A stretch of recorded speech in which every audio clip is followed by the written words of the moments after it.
ask yourself this. Why haven't you heard from Danny Garcia's father in a minute? I know why. Alright, so what's going on, everybody? It's your boy Quest X. I'm watching right now Mayweather and McGregor on Showtime On Demand.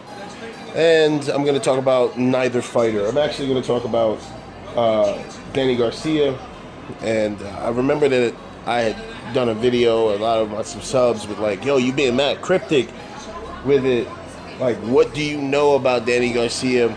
Well, I'm not going to blow up individual spots. Let's just say that Danny Garcia and I'm gonna put it to you this way: Danny Garcia and my woman, they know people mutually, and so therefore I've gotten to know certain situations. Him calling out Conor McGregor is just a latest example of who Danny Garcia is. And I'm just keeping it real with you guys. Danny Garcia doesn't plan on being a professional fighter for that long. And I'm just trying to tell you guys, he's looking for 2 big paydays, all right? And then he's out the game. And I'm just being completely honest with you. If you don't, there are going to be people going to tell you, no, Danny Garcia is a serious fighter from Philly. Danny Garcia understands his product. The fact of the matter is that Danny's product is too average to compete with the talent that's in 147. Now that Errol Spence has been established as the man of 147, which he unofficially is the man at 147, it changed the complexity of the entire welterweight division. All right, now you have Terrence Crawford moving in. Danny Garcia is looking for a quick exit, all right? And I know this for a fact. A fact. You don't have to believe me, but just everything I've said about Danny Garcia has come to fruition. So you can take that for what it is. Hold on, let me turn this shit down.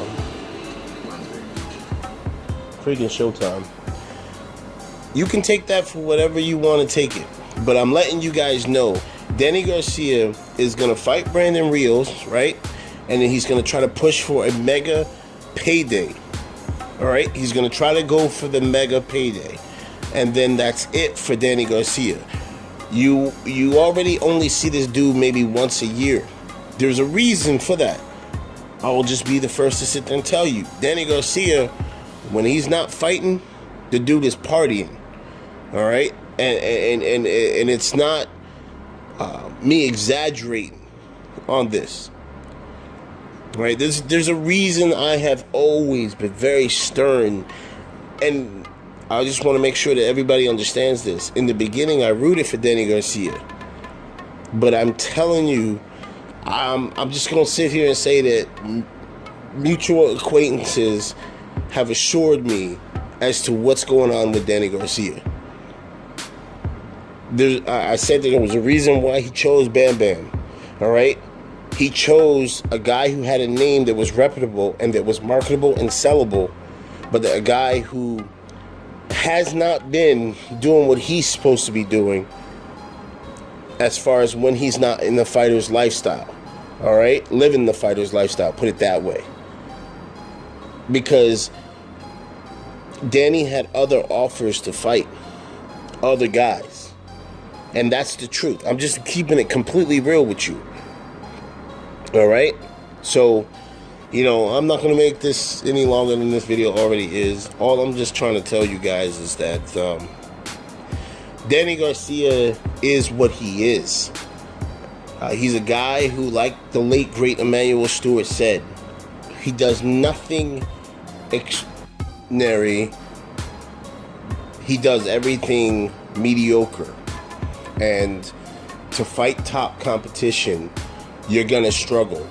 They've already known this about Danny Garcia. Danny Garcia knows this. I'm telling you. I wish, listen, I'm not trying to get in trouble by anybody, but I'm telling you, I wish I could just let you guys know some of the shit that I know or I've heard. There's a reason we got Rod Salkas. There's a reason He said what he said to Lamar Peterson after he lost, and then switched up his tone a few days later after the fight. Okay? There's a reason he fought Keith Thurman. I'm telling you, and I keep saying it to you, and I said it in my last video, he was completely sure he would win on the cards against Keith Thurman. He never once thought he could knock Keith Thurman out. I am putting money down on that. I put my whole life down on that. I know he never thought he could knock Keith Thurman out. The problem was that Keith Thurman fought counterpunching brilliantly that night, and he switched up his game. Keith Thurman didn't engage him down the stretch of the fight, and I know a lot of people criticize Keith Thurman for that, but I'm gonna tell you that saved Keith Thurman. I'm telling you now. This boxing game is tricky, but it is what it is. So, you know, as far as him calling out Conor McGregor, I'm not gonna say it's gonna happen, but I wouldn't be surprised if Conor McGregor and Danny Garcia happens, because it's a fight where people already know what Danny Garcia's skill set is, and it's a situation where Conor McGregor is looking more and more and more like he wants to actually stick with boxing. He realizes those paydays, it's like feast or famine. You know, he was suffering under the famine condition in MMA, and I don't care what you guys say he was the highest paid, but I guarantee you, everything about boxing is such an alluring situation for him because of his name.